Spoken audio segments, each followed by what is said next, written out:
মুন্সিগঞ্জের শ্রীনগরে বিএনপির চেয়ারপারসন বেগম খালেদা জিয়ার দীর্ঘায়ু ও সুস্থতা কামনা করে এবং বৈষম্য বিরোধী ছাত্র আন্দোলনের সকল শহীদদের আত্মার মাগফিরাত কামনায় দোয়া মাহফিল অনুষ্ঠিত হয়েছে।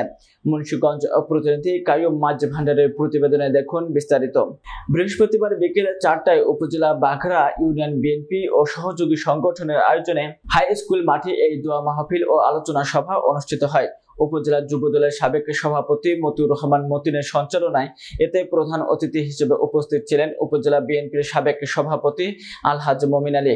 বিশেষ অতিথি হিসেবে উপস্থিত ছিলেন উপজেলা বিএনপির সাবেক সাধারণ সম্পাদক দিলওয়ার হোসেন।